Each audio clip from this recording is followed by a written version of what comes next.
അല്ലാഹു തമ്പുരാൻ വിളിക്കുന്ന സ്വർഗലോകത്തേക്ക്, അല്ലാഹുവേ നിന്റെ വിളിക്ക് ഞാനിതാ ഉത്തരം നൽകിയിരിക്കുന്നു എന്ന കർമ്മത്തിലൂടെയുള്ള പ്രഖ്യാപനത്തിലൂടെ, അതിനു വേണ്ടിയുള്ള അധ്വാനത്തിലൂടെ, പരിശ്രമത്തിലൂടെ നാം മുന്നോട്ട് പോവുകയാണെങ്കിൽ അത് തന്നെയാണ് നമ്മുടെ ഏറ്റവും വലിയ വിജയം. പക്ഷേ നമുക്ക് ഈ മജ്‌ലിസിൽ ഇരുന്ന് ചിന്തിക്കാം, അല്ലാഹുവിന്റെ പ്രീതി കാംക്ഷിച്ചുകൊണ്ട് മദ്രസക്ക് വേണ്ടി സ്വതക്ക നൽകിയവർ നമ്മൾ, പടച്ചവന് വേണ്ടി ഇവിടെ വന്നിരിക്കുന്ന നമ്മൾ, ഒന്ന് ആത്മാർത്ഥമായി ചിന്തിച്ചു നോക്കൂ, ആ സ്വർഗം നേടിയെടുക്കാൻ യോഗ്യതയുള്ളവരാണോ? അല്ലാഹു തമ്പുരാൻ എനിക്കാ സ്വർഗം നൽകുമെന്ന് ഉറപ്പിക്കാൻ കഴിയുന്നവരാണോ നമ്മൾ? ആ സ്വർഗത്തിന് വേണ്ടിയുള്ള അധ്വാനങ്ങൾ നമ്മുടെ ഭാഗത്ത് നിന്നുണ്ടായിട്ടുണ്ടോ? സ്വർഗം നേടാനുള്ള ഒന്നാമത്തെ മാനദണ്ഡമായി നമ്മൾ അറിയേണ്ട കാര്യം, പടച്ച റബ്ബിനോട് ആ സ്വർഗം ആത്മാർത്ഥമായി തേടുക എന്നുള്ളതാണ്. ഞാൻ ചോദിക്കട്ടെ, നമ്മൾ അല്ലാഹുവിനോട് എപ്പോഴാണ് സ്വർഗം തേടിയത്?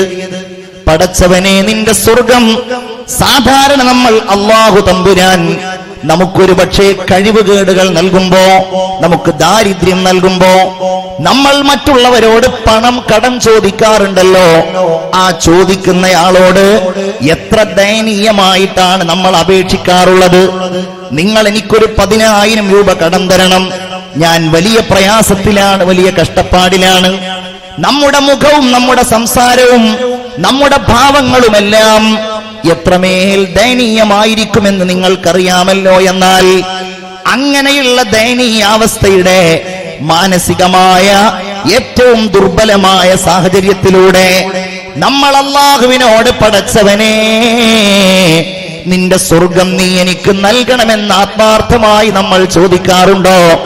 എന്നാൽ അത് ചോദിക്കാനാണ്, അത് തേടാനാണ് അല്ലാഹു തമ്പുരാൻ നിരന്തരമായി നമ്മോട് ആഹ്വാനം ചെയ്തിട്ടുള്ളത്. സ്വർഗം തേടുക. ഹബീബായ മുഹമ്മദ് മുസ്തഫ സല്ലല്ലാഹു അലൈഹി വസല്ലം സ്വർഗം തേടാൻ വേണ്ടി നമ്മോട് ആഹ്വാനം ചെയ്തിട്ടുണ്ട്. പരിശുദ്ധമായ ദീനിന്റെ ഏറ്റവും വലിയ പ്രത്യേകതയായി നമ്മൾ മനസ്സിലാക്കുന്ന ഒരു കാര്യം, എന്തെല്ലാം കാര്യങ്ങൾ അല്ലാഹു നമ്മോട് പറഞ്ഞിട്ടുണ്ടോ അത് സ്വർഗം തേടാനും നേടാനും ആവശ്യമായതാണ്. ഒന്നും നമ്മൾ വെറുതെ ചെയ്യേണ്ടതില്ല. എന്ത് നമ്മൾ ചെയ്താലും അതിന് നമുക്ക് കൂലിയുണ്ട്. ഒരാളോട് വെറുതെ ഒന്ന് ചിരിച്ചാൽ, ഒരാളോട് വെറുതെ ഒന്ന് സലാം പറഞ്ഞാൽ, ഒരാൾക്ക് നമ്മൾ സലാം പറഞ്ഞിട്ടൊന്ന് കൈ കൊടുത്താൽ, വീട്ടിൽ പോയിട്ട് നമ്മുടെ ഉമ്മയുടെ മുഖത്തേക്കൊന്ന് നമ്മൾ നോക്കിയാൽ, നമ്മുടെ പ്രിയപ്പെട്ട ഭർത്താവിന് നമ്മൾ ഒരു ഗ്ലാസ് ചായ ഉണ്ടാക്കി കൊടുത്താൽ, നമ്മുടെ അയൽവാസിയുടെ രോഗാവസ്ഥയിൽ നമ്മൾ അദ്ദേഹത്തെ പോയി ഒന്ന് സന്ദർശിച്ചാൽ, നമ്മൾ ഒരാൾ മരണപ്പെട്ടുവെന്ന് കേട്ടപ്പോ ആ മയ്യിത്തിന്റെ പിന്നാലെ നമ്മളൊന്ന് നടന്നു പോയാൽ, ഇങ്ങനെ എന്തെല്ലാം കാര്യങ്ങളുണ്ടോ, ഇതൊന്നും നമ്മൾ വെറുതെ ചെയ്യേണ്ടതില്ല. വല്ലാഹു യദൂ ഇലാ ദാരിസ്സലാം.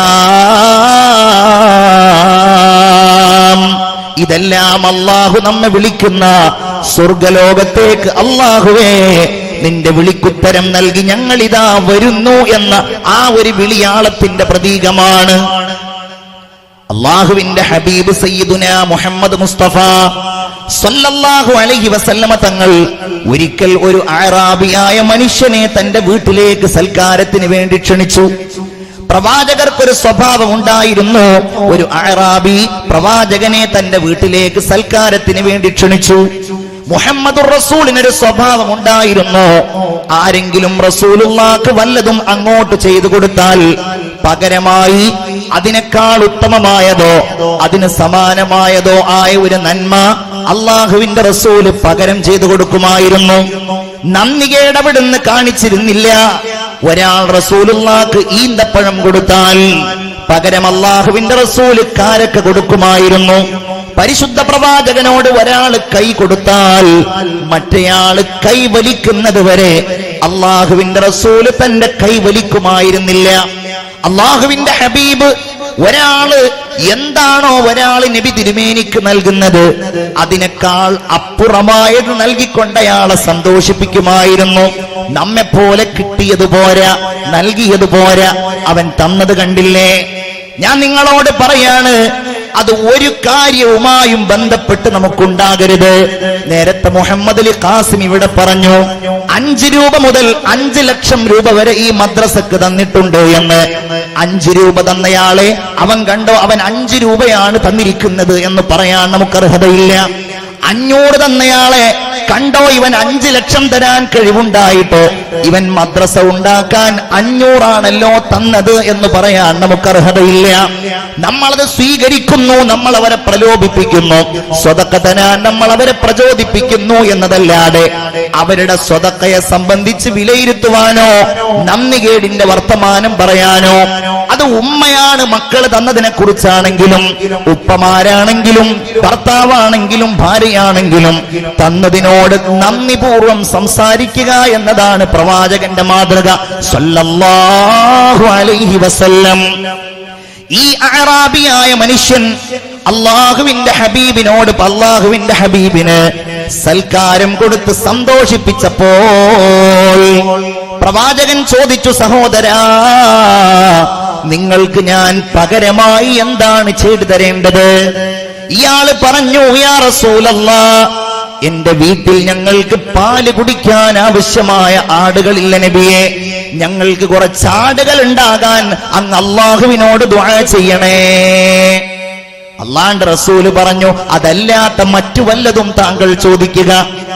അപ്പോൾ ഇയാൾ പറഞ്ഞു, യാ റസൂലല്ലാഹ്, ഞങ്ങളുടെ വീട്ടിലുള്ളവർക്ക് യാത്ര ചെയ്യാൻ ആവശ്യമായ ഒട്ടകങ്ങൾ ഞങ്ങൾക്കില്ല നബിയേ. അതുകൊണ്ട് കുറച്ച് ഒട്ടകങ്ങൾ ഉണ്ടാകാൻ അങ്ങ് അള്ളാഹുവിനോട് ദുആ ചെയ്യണേ. അള്ളാന്റെ റസൂല് പറഞ്ഞു, സഹോദരാ, താങ്കൾ എന്ത് തേട്ടമാണ് തേടുന്നത്? താങ്കൾക്ക് എന്നോട് ചോദിച്ചുകൂടായിരുന്നോ? ബഹുമാനപ്പെട്ട കലീമുല്ലാഹി മൂസാ അലൈഹിസ്സലാത്തു വസ്സലാമിനോട് ബനൂ ഇസ്രായീലിലെ വൃദ്ധയായ സ്ത്രീ ചോദിച്ച ചോദ്യം താങ്കൾക്ക് എന്നോട് ചോദിച്ചുകൂടായിരുന്നോ? അള്ളാഹുവിന്റെ റസൂലിനോട് സ്വഹാബത്തുൽ കിറാം ചോദിക്കുകയാണ്, യാ റസൂലല്ലാഹ്, അതെന്താണ്? ബനൂ ഇസ്രായീലിലെ വൃദ്ധയായ സ്ത്രീ മൂസ അലൈഹിസ്സലാമിനോട് ചോദിക്കുകയുണ്ടായത്. പ്രവാചകർ പറഞ്ഞു കൊടുക്കുകയാണ്, മൂസാ നബി അലൈഹിസ്സലാം ഈജിപ്തിൽ ഇസ്രായേലരുമായി കഴിഞ്ഞുകൂടുമ്പോൾ അവരുമായി രക്ഷപ്പെട്ട് കൻആനിലേക്ക് അഥവാ ഫലസ്തീനിലേക്ക് പോരാൻ മഹാനായ മൂസാ നബി താല്പര്യപ്പെടുകയാണ്. പക്ഷേ എങ്ങനെ പരിശ്രമിച്ചിട്ടും വഴി എളുപ്പമാകുന്നില്ല. എന്തെങ്കിലും തടസ്സമുണ്ടാകുമ്പോൾ മൂസാ അലൈഹിസ്സലാം ബനൂ ഇസ്രായേലിലെ പണ്ഡിതന്മാരും പ്രവാചകന്മാരുമായിട്ടൊരു ചർച്ച നടത്തി.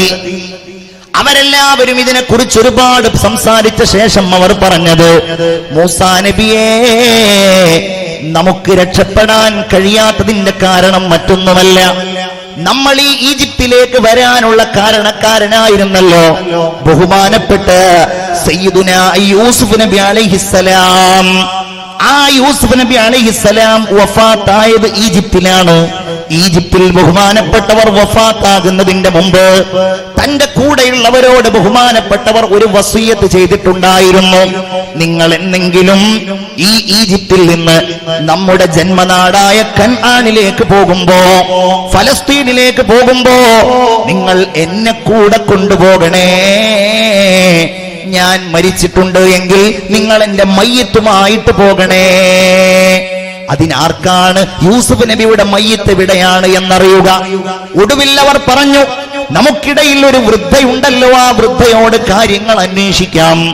ആ വൃദ്ധയുടെ അടുക്കലേക്ക് മൂസാ നബിയും പരിവാരങ്ങളും ചെന്നപ്പോൾ ആ വൃദ്ധക്ക് ഒരൊറ്റ ഡിമാൻഡേ ഉണ്ടായിരുന്നുള്ളൂ, അവർക്കൊരൊറ്റ സംസാരമേ ഉണ്ടായിരുന്നുള്ളൂ. ഞാൻ നിങ്ങളോട് പറയട്ടെ, നമുക്കിടയിലും അങ്ങനെയുള്ളവരുണ്ടാകും, ആ ഒരു മോഹമുള്ളവരുണ്ടാകും. സ്വർഗത്തെക്കുറിച്ച് പറഞ്ഞപ്പോഴാണ് മുൻഗാമികളായ നമ്മുടെ ഉമ്മമാരും വല്യമ്മമാരും അന്ന് ഈ മദ്രസ ഉണ്ടാക്കാൻ അവരുടെ കാതിലെ കമ്മലുകൾ പൊട്ടിച്ചെടുത്തു കൊടുത്തത്, അവരുടെ വളകൾ ഊരിക്കൊടുത്തത്, അവരുടെ സ്വർണ്ണാഭരണങ്ങൾ സ്വതക്ക നൽകിയത്. ഈ വൃദ്ധയായ സ്ത്രീ മൂസാ അലൈഹിസ്സലാമിനോട് പറയുകയാണ്, മൂസാ നബിയെ, നിങ്ങൾ അള്ളാഹുവിന്റെ കലീമാണ്, നിങ്ങൾ സ്വർഗത്തിലാകുമെന്ന കാര്യം ഉറപ്പാണ്. നിങ്ങളെ അള്ളാഹു സ്വർഗത്തിലേക്ക് കൊണ്ടുപോകുമ്പോ ഒന്നുമല്ലാത്ത വൃദ്ധയായ എനിക്ക് യാതൊരു പ്രതീക്ഷയുമില്ല. അതുകൊണ്ട് ഒറ്റ കാര്യമേ എനിക്ക് നിങ്ങളോട് പറയാനുള്ള മൂസാ നബിയെ, നിങ്ങൾക്ക് ഞാൻ ആ കാര്യം അറിയിച്ചു തരുന്നതാണ്. പകരം നിങ്ങൾ സ്വർഗത്തിലേക്ക് പോകുമ്പോൾ നിങ്ങൾ എന്നെ കൂടെ കൊണ്ടുപോകണേ, നിങ്ങളോടൊപ്പം സ്വർഗത്തിൽ ഞാനും ഉണ്ടാകുമെന്ന കാര്യം നിങ്ങൾ എനിക്ക് ഉറപ്പ് നൽകണേ. മൂസാ നബി മാത്രമല്ല, കേട്ടവർ മുഴുവൻ അത്ഭുതപ്പെട്ടു. കാരണം ഈ വൃദ്ധയായ സ്ത്രീ എങ്ങനെയാണ് സ്വർഗത്തിൽ മൂസാ നബിയോടൊപ്പം കിടക്കുന്നത്? പക്ഷേ അല്ലാഹു തആല അറിയിച്ചു കൊടുക്കുകയാണ്, മൂസാ നബിയെ നിങ്ങൾ അവരോട് പറഞ്ഞേക്കുക, അല്ലാഹു തആല നിങ്ങളോടൊപ്പം അവരെയും സ്വർഗത്തിൽ കടത്തിയിരിക്കുന്നു. അവരുടെ മനസ്സിന്റെ മോഹം കൊണ്ട്. സംഭവത്തിന്റെ പര്യവസാനം ഇങ്ങനെയാണ്. ബഹുമാനപ്പെട്ട യൂസുഫ് നബി അലൈഹിസ്സലാമിന്റെ മയ്യിത്തടക്കം ചെയ്ത ആ പെട്ടിയുമായിട്ട് ഇസ്രായേല്യർ വരികയും, ഇന്ന് നിങ്ങൾക്ക് യൂസുഫ് നബി അലൈഹിസ്സലാമിന്റെ ആ മഖാമുള്ളത് ബഹുമാനപ്പെട്ട ഇബ്രാഹിം അലൈഹിസ്സലാമിന്റെയും മകനായ ഇസ്ഹാഖ് നബി അലൈഹിസ്സലാമിന്റെയും തൊട്ടടുക്കൽ നിലകൊള്ളുന്നതായിട്ടാണ്. അത് നേരിൽ ജൂതന്മാരുടെ കരങ്ങളിലായതിനാൽ നമുക്ക് കാണാൻ കഴിയില്ല എങ്കിലും ബഹുമാനപ്പെട്ടവരുടെ മഖാമിന്റെ ഒരടയാളം ഇന്നത്തെ ഫലസ്തീനിലെ ഖലീൽ സിറ്റി എന്നുള്ള ഹെബ്രോൺ എന്ന് പറയുന്ന സ്ഥലത്ത് ബഹുമാനപ്പെട്ടവരുടെ ആ മഖാമുള്ളതായി നമുക്കറിയാൻ കഴിയുന്നത് ഈ സംഭവത്തിന്റെ ദൃഷ്ടാന്തമാണ് എന്ന് നമ്മൾ മനസ്സിലാക്കണം. എന്താ ഇതിന്റെ പാഠം? എന്താണ്? ഹൃദയത്തിന്റെ ഉള്ളിൽ അദമ്യമായ മോഹത്തോടെ അള്ളാഹുവിനോട് സ്വർഗം തേടുക. പടച്ചോൻ നമുക്കത് തരട്ടെ. എല്ലാരും ഒന്ന് ആമീൻ പറയൂ. ഇത് കഴിയുമ്പോഴേക്ക് നമ്മൾ ഇതാ സ്വർഗം തേടാൻ പോവുകയാണ്, അല്ലേ? റമളാന് വരാനുള്ള മോഹത്തിന് വേണ്ടിയുള്ള ദുആക്കൊപ്പം റമളാൻ അങ്ങ് വന്നു കഴിഞ്ഞാലോ സ്വർഗത്തിന്റെ തേട്ടമല്ലാതെ മറ്റൊരു തേട്ടമില്ല.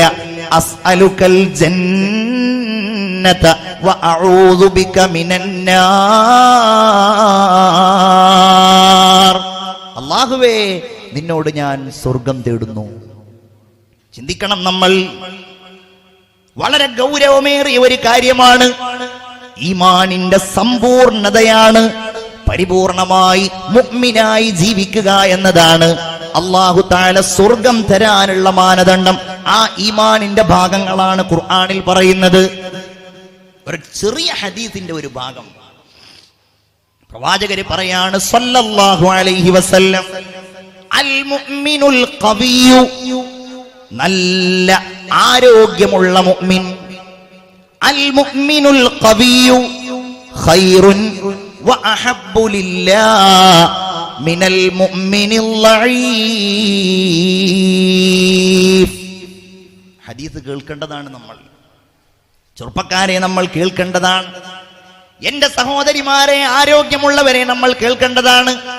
അൽ മുഅ്മിനുൽ ഖവിയ്യു, നല്ല ശക്തിയുള്ള മുഅ്മിൻ, ഖവിയായ മുഅ്മിൻ, ഖൈറുൻ, അവൻ നല്ലവനാണ്, വ അഹബ്ബു ലില്ലാഹ്, അല്ലാഹുവിലേക്ക് ഏറ്റവും പ്രിയങ്കരനായ ആളാണ്.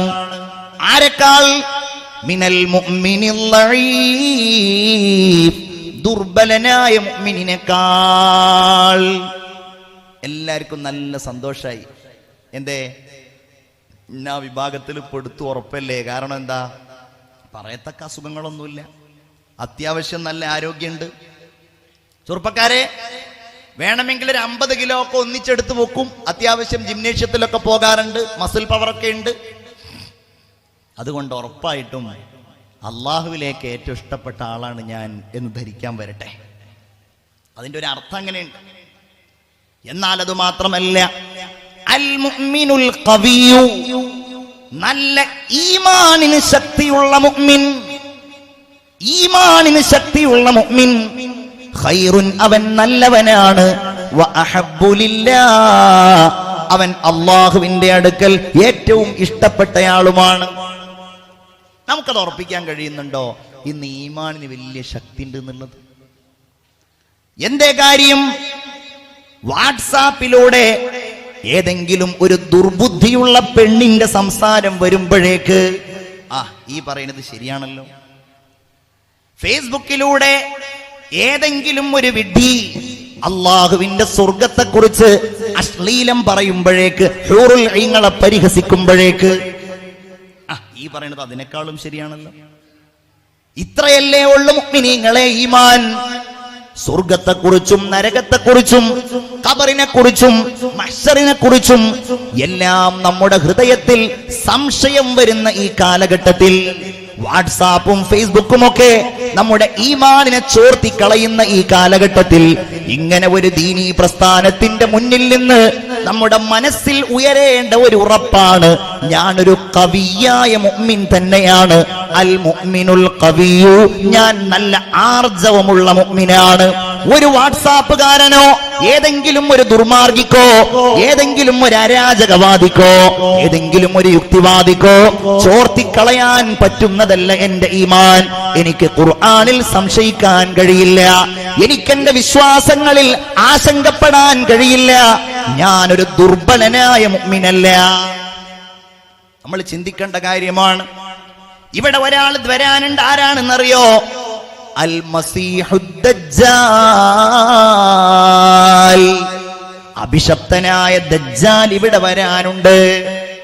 നിങ്ങൾ കേൾക്കണേ, ദജ്ജാലിൽ നിന്ന് കാവൽ തേടാത്ത ആരെങ്കിലും ഉണ്ടോ?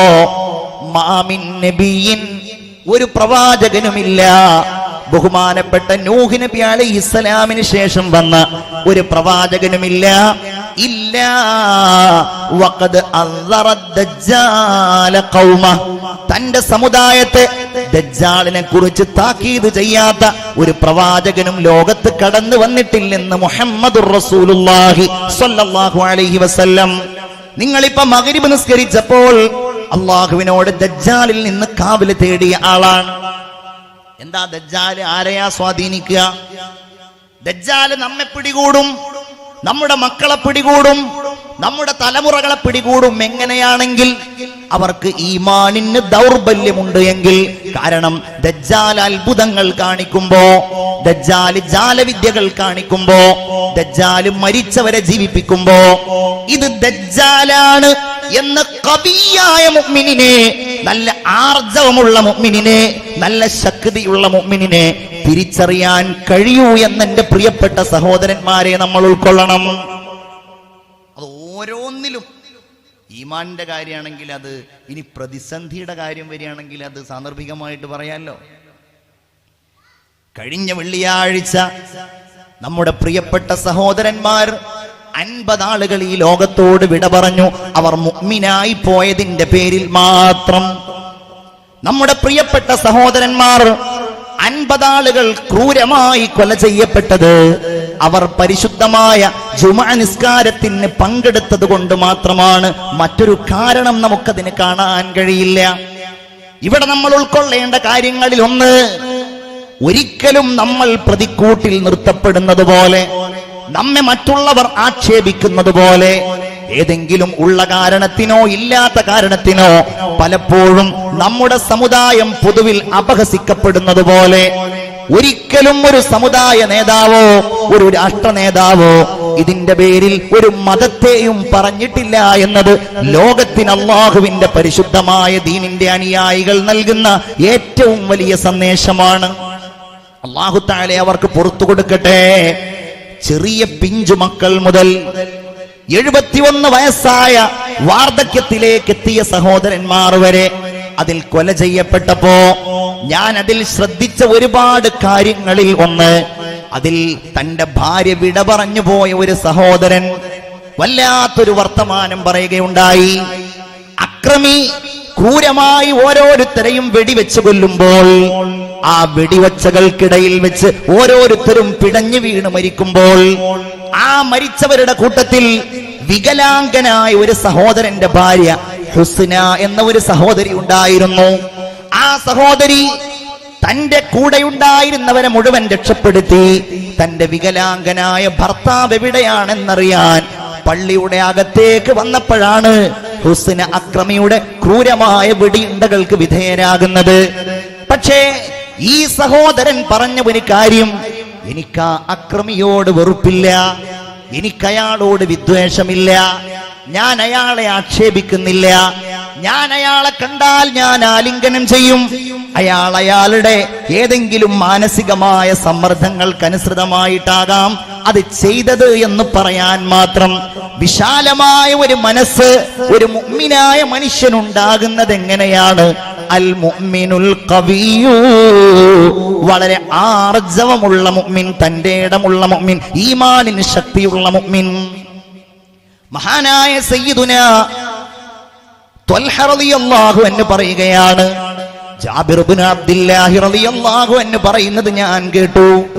ഒരിക്കൽ ബഹുമാനപ്പെട്ട ജാബിർ റളിയല്ലാഹു അൻഹു റസൂലുള്ളാഹിയുടെ മുമ്പിലേക്ക് ചെന്നപ്പോൾ റസൂൽ ചോദിച്ചു, ജാബിറേ മാലി അറാക മുൻകസിറാ,